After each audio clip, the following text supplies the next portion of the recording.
You can either unmute or drop it in the comments. Busy. Busy? Okay, is busy good? Busy all around. Okay, I know you've been tinkering. I've seen the chat. Tinkering, Mhm. nana duty. So I've been busy. Okay, okay. I do understand that. Yeah. All right. So, Michelle, do you want to do a recap or do you want me just to jump in? Well, What do I'll you want to do. do? I mean, I know this month for me as a whole has been busy, and I have not really been able to be in mindset the way that I'm accustomed to. But I will go by the recap that I have been able to get in the glimpses, of I've been here. UnMask Her, that series. As always, Kim and I speak from personal experiences that we have gone through or going through, when we show up to you guys every week. And in the beginning of the series, we were discussing how we basically put on our representative, right? Like we go out into this world and we are a completely different version of ourselves than, of course, we are when we're home amongst our family, friends, etc. However, we don't realize necessarily the impact of what that mask actually does and how it shows up in our lives. And I will say for myself, prior to this point in my life, I walked around very heavily with a representative of a version of myself that was me, but was not me, right? Because I'm in survival mode, just like everybody else. I'm just trying to make it from day to day to day to day. But reflecting on this series topic, removing that mask, what does that look like for you? And it allowed me to do some reflection. And for me, I have started back into corporate and things like that. And I was a little hesitant at first because I didn't want to have to put that representative mask back on, right? I didn't want to have to put the, how can I place it? I didn't want to put the Code assumption, switch? that part. I didn't want to have to code switch. Perfectly said. And so when I started with this new venture, I'm bracing myself like, okay, is it when kind of, yes, I call it the customer service voice, right? Like, so how your mama be sitting steady there yelling and that phone ringing, hello, it's that 1 2 3. I didn't want to have to do that. Um, so being in this position, I've been meeting the staff and they're wonderful, wonderful people. And I've realized that I can show up as me. And I love that we're going to be talking about confidence because that has taken a lot of growth, a lot of challenges for me to get to this point. So when we talk about unmasking, you okay, sweetie? We're really talking about being truthful to ourselves, right? Like, let's be honest, when we are the ones staring back at us in the mirror, nobody's around, what are we looking at? What do we see? Who are we? And over the past 5 years, I've done a lot of searching on who I am. And I'm still learning who I am each and every day, right? Like we never fully know ourselves because every day is a new lesson. And we evolve and Yes. change. Yeah. So I will say the version that I am right now with my mask off, because right now my mask is totally off in front of you guys. Hi. Um, I'm loving who I'm seeing. I'm loving who I'm seeing, and I haven't been able to say that in a really, really long time. But I am genuinely loving this girl, this woman that I'm becoming and that I am. She scared me a little bit, to be honest, because I'm like, oh, she different. But different is good. I was about to say, but it's a beautiful difference. It's a Mhm. beautiful difference. So I love the topic. Kim has been rocking it all month with this series. So I'm gonna shut up. I'm gonna let her go ahead and do her thing. All right, let me share my screen. No,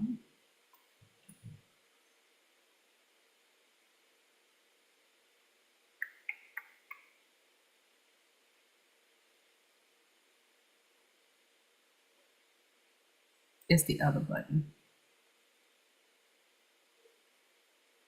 All right, can you see my screen?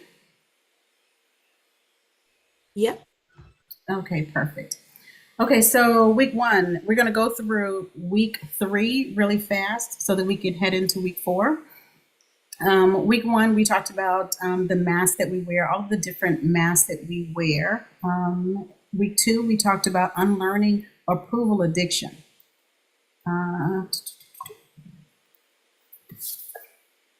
I've got all of these boxes to move over there.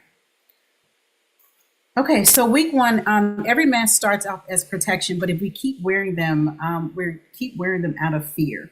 Authenticity requires awareness. Freedom begins with truth, and perfection isn't purpose. That's what we talked about in week one. Week two, we talked about unlearning approval addiction. So, how do we unlearn these habits that we've created, and that we don't need permission to be powerful, and that we need to really just trust ourselves? So, week three is about walking in authentic confidence, confidence in motion, becoming who you were meant to be.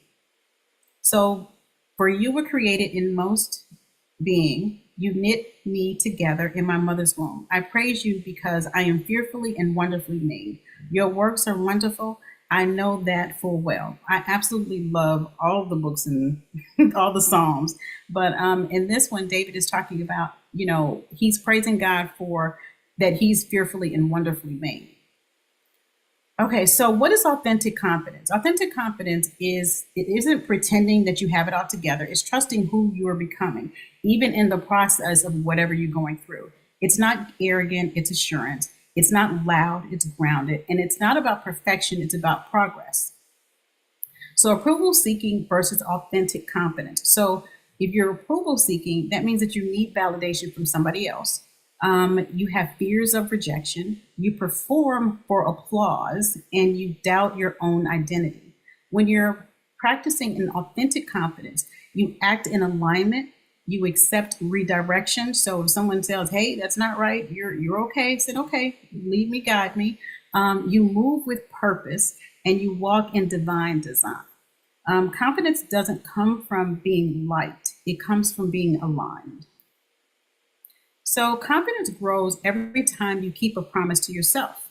So, every action of integrity builds self trust. Small wins create momentum. Repetition builds reliability. So, an action step is keep one small promise to yourself daily this week. So, if you say you're going to do something, do it. Okay, so three things. There's clarity, know who you are and what you stand for. Consistency, do what aligns even when it feels hard.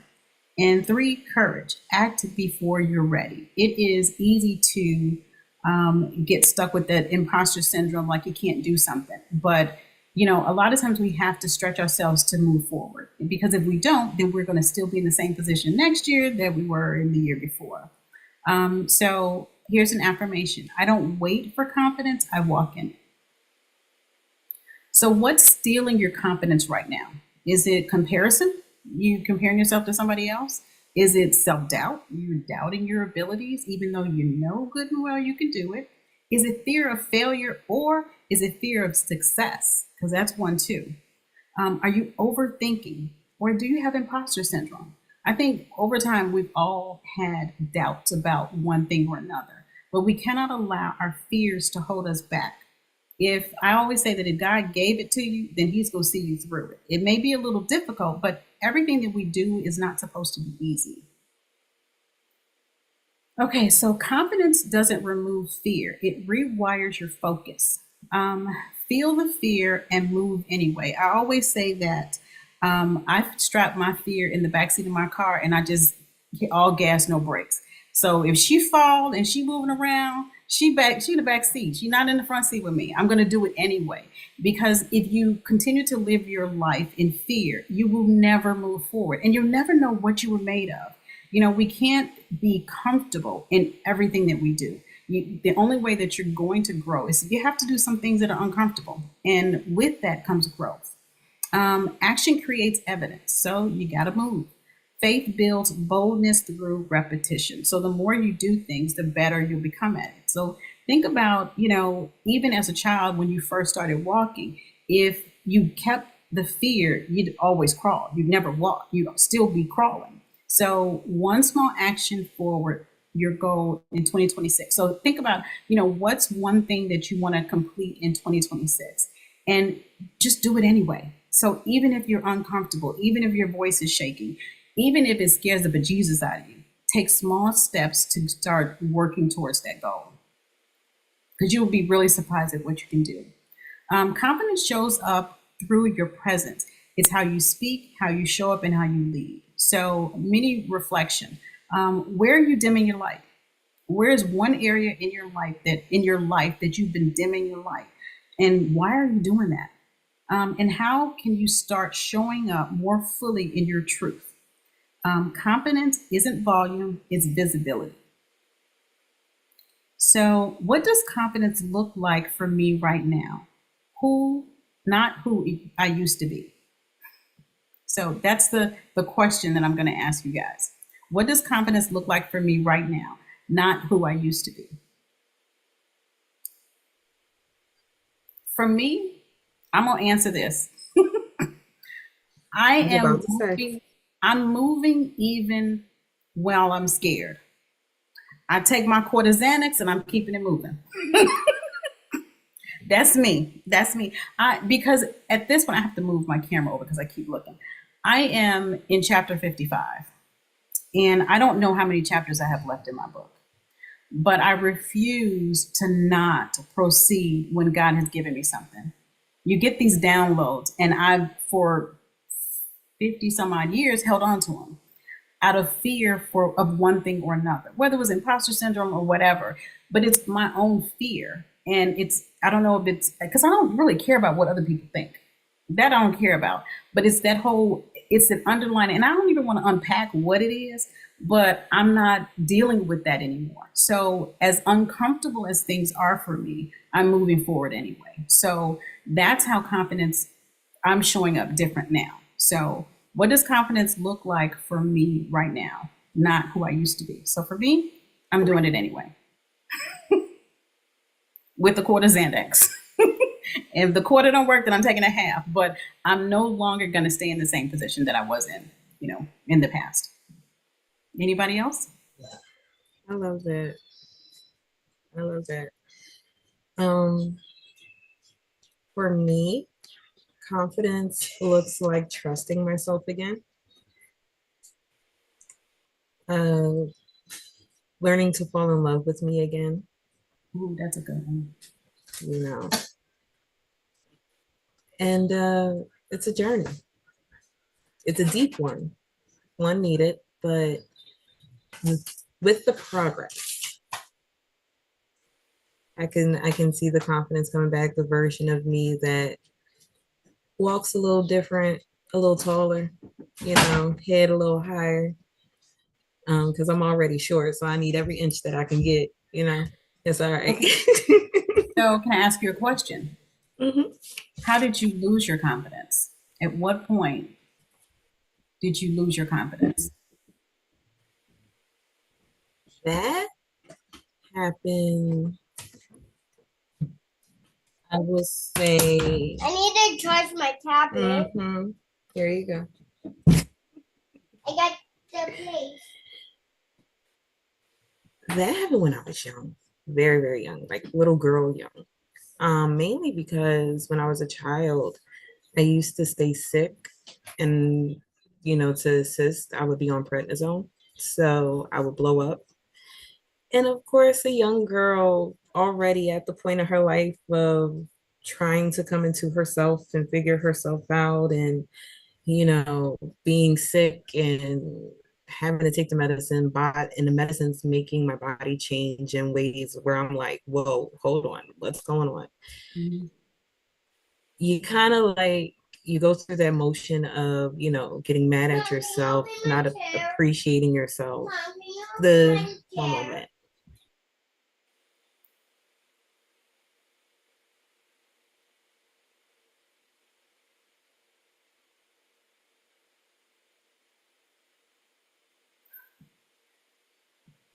Sorry about that. Mommy. But yeah, I think, because that really started my like first issue with me, right? Because I'm going through the notion of stuff. Why do I have to be sick? Why can't I be like the other kids? I just want to go out and play, but I gotta take all these provisions and things like that. And so it was like it took a toll on me, my whole just of who I am. I wasn't liking what I was seeing in a mirror because I didn't look like me anymore. I didn't feel like I was walking in myself. So I just became deeper and deeper and deeper into me. So then at what point, I'm not coaching you, I'm just. It's a little bit, but it's all right. At what point did the switch flip for you? I will say it started, the first flip I experienced was when I was a teenager. When literally things started melding in the places they were supposed to go in the first place. Mm-hmm. And I was starting to see the maturity of myself. And I was losing, the weight because the weight was a big issue for me. And I was starting to see this version of me. I'm like, oh, okay. I kind of like her. Like, she kind of fly. Like, all right, I could, this is something I could work with. Mm-hmm. Right. And yeah, so that's when like those spurts started coming out. But then in a lot of, my mindset, um, confidence, a little cockiness. I will be honest, a little cockiness, because I do have a big ego. I'll be honest about that. I'm a very prideful person. But that part of me, I started appreciating me because I started feeling good, right? But then of course with life, it all comes in waves. So fast forward, I go from teenage years to, motherhood. And as you know, any woman knows that has had a child, it is like a whole alien versus predator situation that goes on. Like your body is changing in ways that you never even thought possible. Like when you looked at the movies, it wasn't looking like this. Right. When you saw Miss So and So, she ain't say nothing about that. So of course, again, it brought up having to go through all of that again because my body changed again. I'm looking similar to the way that I did before, and all those feelings start. So, and then I have postpartum. So it's like going through the waves of life. Mm-hmm. I'm learning at my tender age where it's like you still got to love yourself through it. Mm-hmm. No matter how crazy it gets, no matter what or who said what, okay. All right. You get to the point where you have to love what you're working with. Exactly. Exactly. Yeah, because we all have insecurity. Everybody has insecurities. And I know for me, it was always my skin color because I was always the darkest everywhere I went. And then when you go to corporate, I'm the only So, and that's a whole nother beast. But Right. it's learning how to love who you are in whatever form you're in. So for me, my skin, the way that I embraced my skin color was to say, okay, my skin is holding my organs in. So that was one way, and literally, that was how I had to learn how to start loving my color, because being the darkest always, obviously you don't want to be different. No one ever wants to be different. But the older I got, the more I started appreciating, my beauty being a Black woman. But it took time. You know, there is nothing like feeling alienated and feeling like you don't belong because of, something that you can't change. I mean, you obviously can't change your skin color. I started, start loving the purpose that my skin had. And that made me start loving the skin that I'm wearing. So, cause it's not like I can change it. It ain't going nowhere. That is, but you know what? I love that because sometimes we do have to step out and look at the bigger picture of things. Yeah. Right. And I mean, your skin is, like you said, it ain't going nowhere. It's you. This is how you were crafted. This is how you were molded. And even when it came to me with my own personal body image, it's like, wait a minute.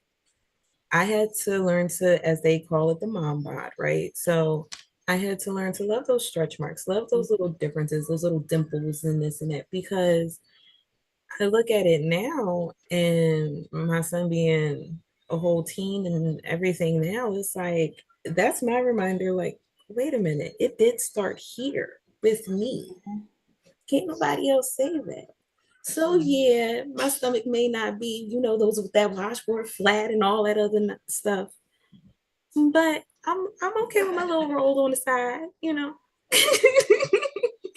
And it took a while for me to get here, but I'm grateful I'm here. And one beautiful thing that I know is that the way that I look at my body now is I have to start treating it with the amount of love that it's able to give.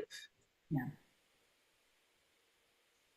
And I another saying that I heard on a reel really stuck out to me at one point.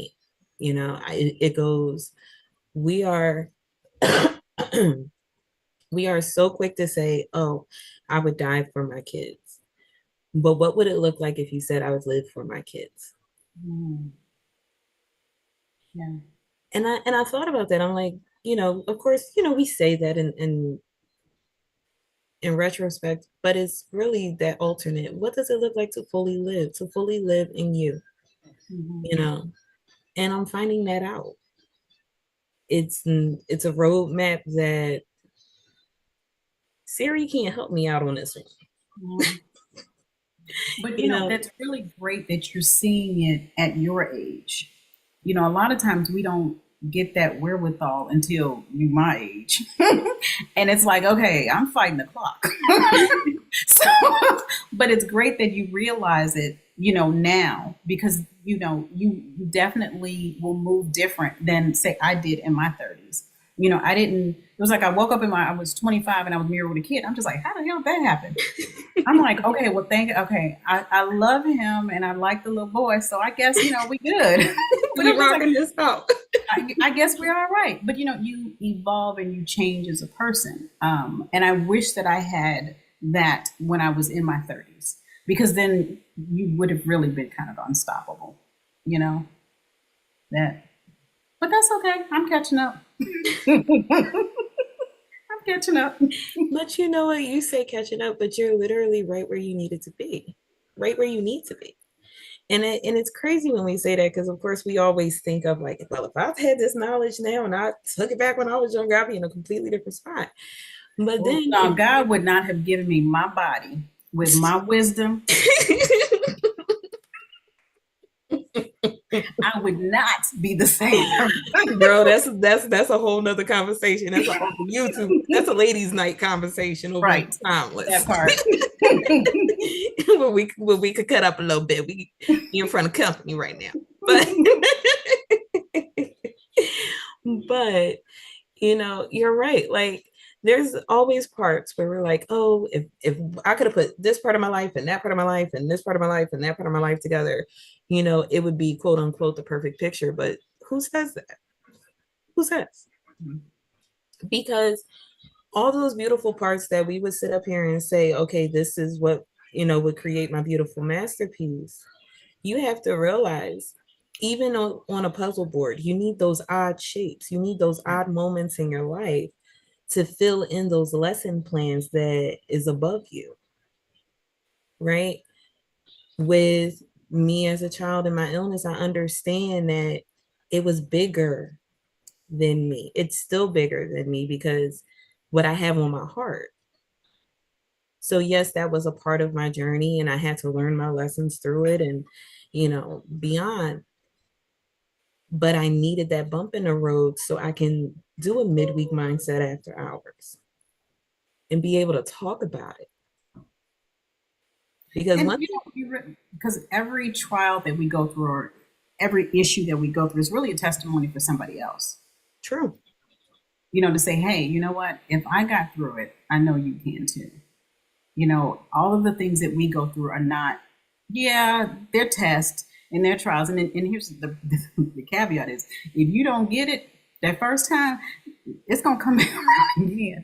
So when trials come my way, I'm just like, okay, Lord, what am I supposed to learn from this? Right. Because I don't want a part two. I don't need a sequel to this drama. So I try really hard to not only understand the situation that I'm going through, but also praise him in the midst of it, which is hard. But you know, you have to be grateful for where you are because someone else would love to be in your shoes. You know, with all the crap that happened, you know, first quarter of this year, I'm just like, you know, and I had to, you know, rearrange my life. And I'm just like, but somebody else talking about, you know, my husband, somebody else husband did not come home. Yep. So you can't complain that now you got to take your husband everywhere. So, you know, it makes you realize how you have to reframe every situation. And yes, it may be difficult, but try to find the joy in whatever that situation is. Yeah. It ain't easy. Wait, what'd you say? I said I wholeheartedly agree. You know, it's especially when you're in the storm. Right? When you're in a storm, it's the chaos, it's the winds, it's the rain, it's the confusion, it's all the things. But knowing that that storm will pass, that you know that rockiness, that turbulence, that rain, that it'll pass. That's where I find my joy at. And like you said, Kim, I don't do part twos. I don't really like part twos. You know, you call it part twos, but I say God comes back with a little adobo and sazon because he forgot to season it up the first time. Wait, say it one more time.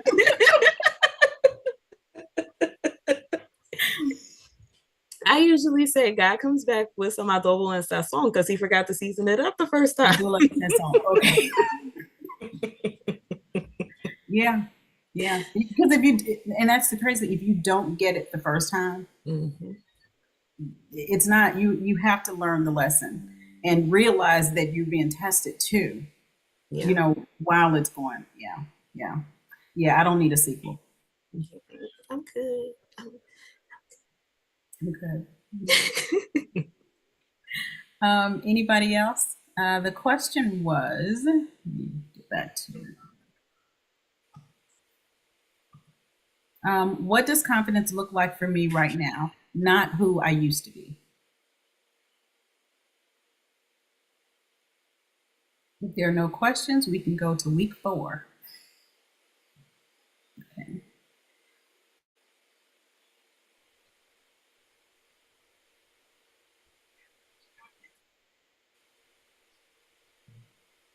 Hang on, I gotta find my screens again.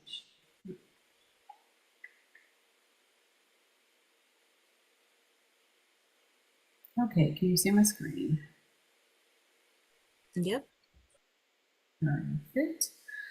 Okay, week 4 of Unmasked. Unapologetically me, living free and fully seen, embracing complete freedom and choosing to live fully visible as our authentic selves. In Matthew chapter 5, verses 14 through 16, it says, "You are the light of the world. A town built on a hill cannot be hidden." So, recaps of weeks 1, 2, and 3. The mask we wear was week 1. Week 2 was unlearning approval addiction, and week 3 we just covered was walking in authentic confidence. So, transformation is not about becoming someone new. It's about remembering who you've always been. The woman God created you to be has been within you all along, waiting to be fully seen and celebrated. So, living an unapologetic life. This is the journey. These are 9 steps. So, 1, remembering who you are. 2, release the rules. 3, rewrite the narrative. 4, rehearse authenticity. 5, reflect God's light. 6, reinforce with boundaries. 7, root in community. 8, renew and realign. And number 9, redefine success. So step 1, remembering who you are. You are not defined by your mistakes, your failures, or your labels that others have placed on you. And here's that scripture again. I am fearfully, wonderfully made. So if God believes that, then, he can't be wrong. Step 2, release the rules that restrict you. Identify the rules. What are the unspoken rules that keep you small? So what is it? Why aren't you living at your expectations? Challenge the origin. So where did it come from? Who told you that you weren't enough? Where'd you hear it? Where did you believe it? When did you start feeling that? Because not every voice deserves authority in your life. Choose liberation. Freedom begins the moment you stop carrying guilt that was never yours to bear in the first place. Step 3, rewrite your inner narrative. The story you tell yourself becomes the life you live. If the inner voice is filled with criticism, shame, and limitations, those patterns will reshape your reality. Replace limiting beliefs. Speak truth over yourself. The same truth God speaks over you. You are loved, you are chosen, you are equipped, and you are enough. Rewrite the narrative, replace self-criticism with compassion, and watch your confidence rise. And the scripture that I'm using is Proverbs 23:7. For as she thinks in her heart, so is she. Step 4, rehearse authenticity daily. Rehearse authenticity daily. Authenticity is not a one-time revelation. You can't say, yeah, I'm going to be authentic, and then all of a sudden you are. No, you need to practice it. And one way to do that is to do morning affirmations. Start out your day with reminding yourself who you are. Have honest conversations, not only with yourself, but the people that are in your circle. And then make micro moments of courage. So say no when you mean no. Share your opinion when you would normally be silent, and then take up space without apologizing. We often, as women, apologize way too much. I'm sorry. Oops. So, step 5, reflect God's light boldly. You were never meant to dim your light to make others comfortable. Your gifts, your voice, your presence, these are not accidents. So, shine to serve, not to show off, and walk boldly in your calling. This gives others permission to do the same. Step 6, reinforce with boundaries. Boundaries are not walls of rejection, they are guardrails of wisdom. They protect your peace, preserve your purpose, and honor the life God has called you to live. So, what are healthy boundaries? Saying no without guilt or over explanation, because no is a complete sentence. Protecting your time and your energy for what matters most. Releasing relationships that drain you rather than sustain you. And honoring your limits as sacred, not selfish. So, step 7, root yourself in community. So, isolation is draining, and that's when you start hearing those negative thoughts that you can't believe. That's why you need a partner. Either it's an accountability partner or an accountability group. Connection multiplies. In authentic community, our strengthens are celebrated, and our weaknesses are covered with grace and support. So, find your tribe. So whether it's a group of friends, your family, find a group of people who are like-minded and share your same beliefs, and they can build you up when you're not feeling your best. Because there's nothing like having community, especially when you're going through stuff. And Ecclesiastes 4:9-10 says, two are better than one because they have good return for their labor. If either of them falls down, one can help the other. So 8, renew and realign regularly. So have regular check-ins with yourself, with God, of course. Monthly reflections on your growth and your goals, and then do quarterly realignments to for your core values. So, it's really important that we just don't live life day to day. Have goals, have things that you want to accomplish, because if you're not, we're going to be in the same position we are last year than this year. So figure out some of the things that you want to do, and then just write them down and start tackling them. It's a lot easier if you write the vision, make it plain, but you write down your goals and start, take minor steps. So if it's, hey, I want to launch a new product. Well, okay, what are the steps that I need to do to launch that product? Start writing out the steps, make them micro steps as opposed to one huge project, so that you can start working on completing them. So it may take you a month to do one, but at the end of the month, you can look back and say, wow, I actually accomplished something. So renew and realign regularly. Step 9, redefine success on your own terms. Have peace over productivity, joy over performance, and presence over perfection. So here's the question. Which 9 step can you put into action this week? Go back up to the steps.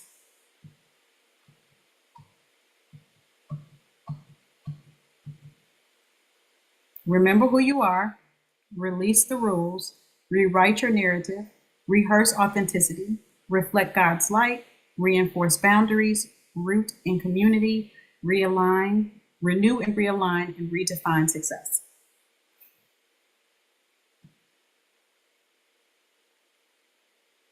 And bring y'all back over here. Anybody?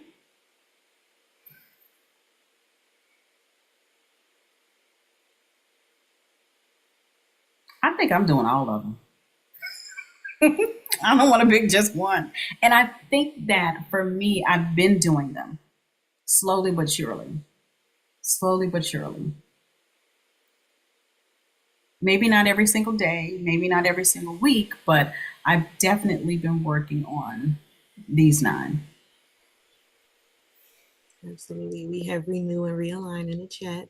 This is awesome, sis.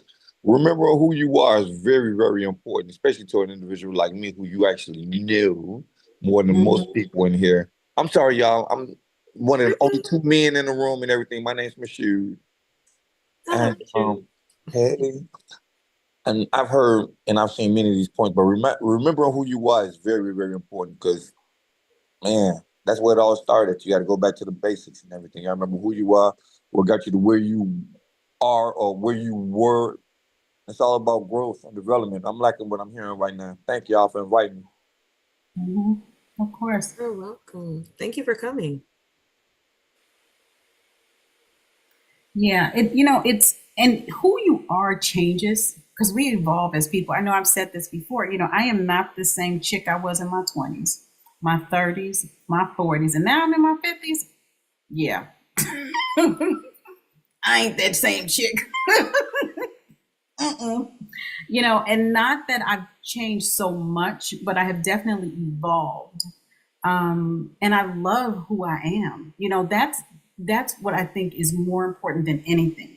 That I can look in the mirror and I say, you know what, I really love who I am. I love the woman that I'm becoming, because my prayer is always that I want to be the one, I pray to be the woman that God designed me to be. I know that I'm not there yet, but I know that I'm working on it. And I love who I'm becoming. And I have trusted him more than ever in my life. And not because I'm old, not because I see the light, but because, I truly know that without him, all the stuff that, I've gone through throughout my life, I know what he's done for me. So for me, it's really, just trusting. And that's hard because I am an A personality. I'm an introvert and I'm an A type personality where I want to know all the steps. But God only gives you like micro burst. And that for me was incredibly hard to trust and believe fully. Like I say, I trust, but I'm just like, okay, I'm gonna hold on to this thought until I see steps 3 and 4 and 5. I need to know where I'm going, but that's not how he operates. A lot of times he's preparing you for stuff, but he's not gonna give you the whole plan because he can't trust you with what he's giving you.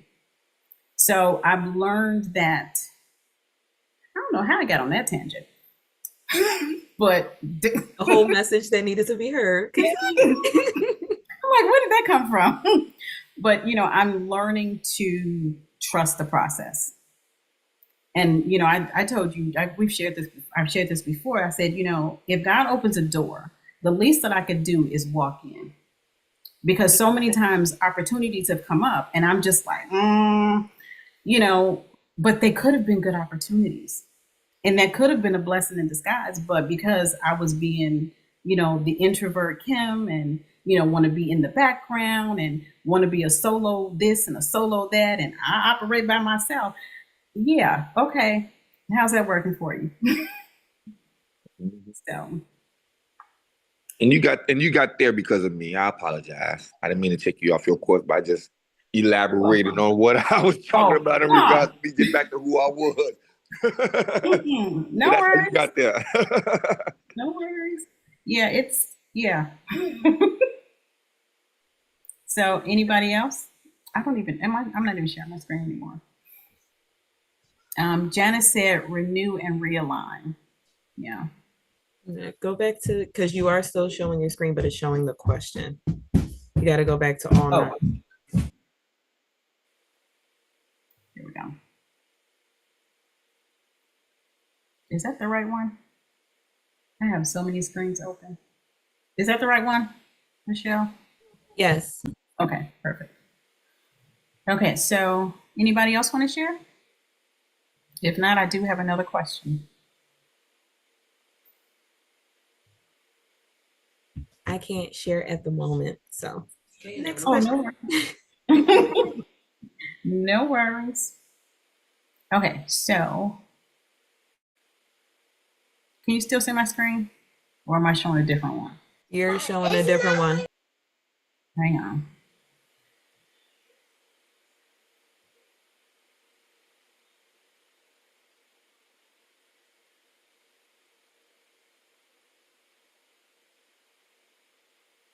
You're not sharing anything right now. It's just you and your background. Yep, I'm pulling it up. Okay. This is what happens when you have too many screens. Okay, so I release, I embrace. So I release fear of failure, comparison to others, guilt over past mistakes, the need to please everyone, self-doubt, and negative self-talk. I embrace faith in forward motion, contentment in my journey, grace for myself and others, authentic connection, and confidence in God's calling. An affirmation: I am free to release what limits me and embrace what aligns me. So this is what I release. What is something that you guys can release, and what is something that you can embrace?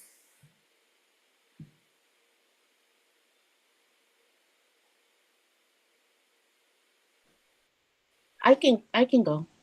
Okay, I'm listening.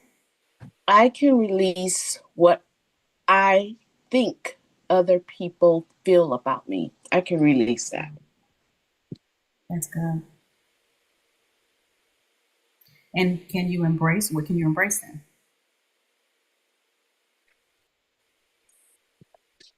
I can embrace more what I feel about myself. Good. And what do you feel about yourself? I'm pretty pleased with myself right now. I'm pretty happy where I'm at right now. Good. Good. Isn't that a good feeling? Yes. It's been a long time coming, but yes. Yeah, it's a good feeling. It's definitely a good feeling. Yeah.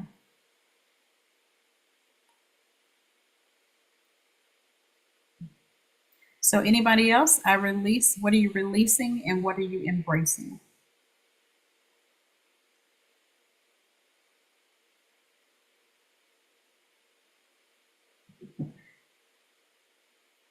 No worries, Miss Diana.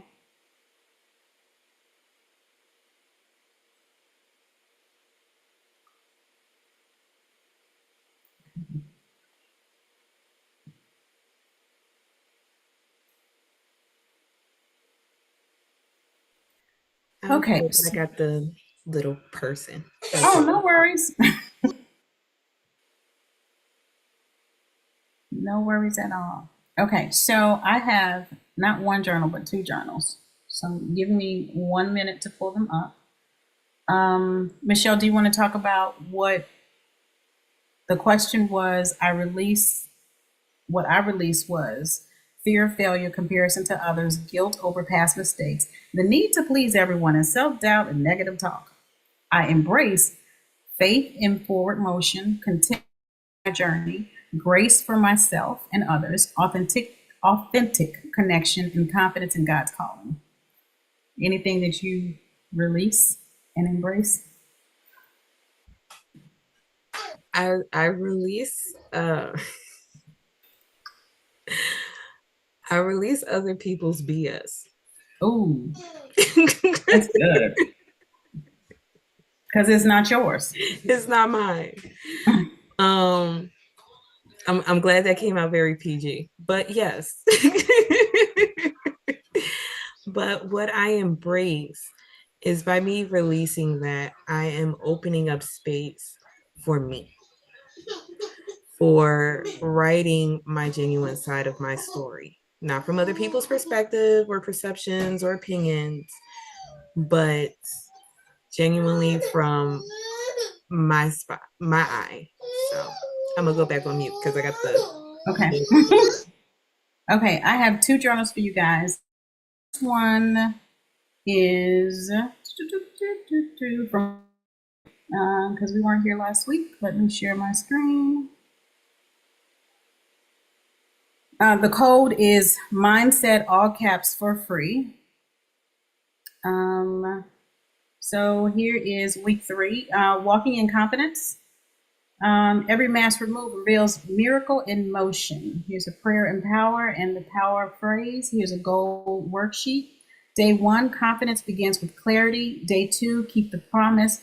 Day 3, confront the comparison trap. Day 4, courage over comfort. Day 5, guard your peace, protect your power. Day 6, practice presence.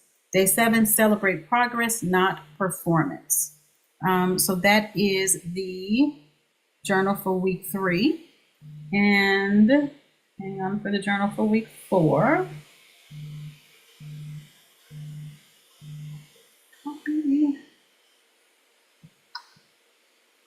And that's the journal for week 4. And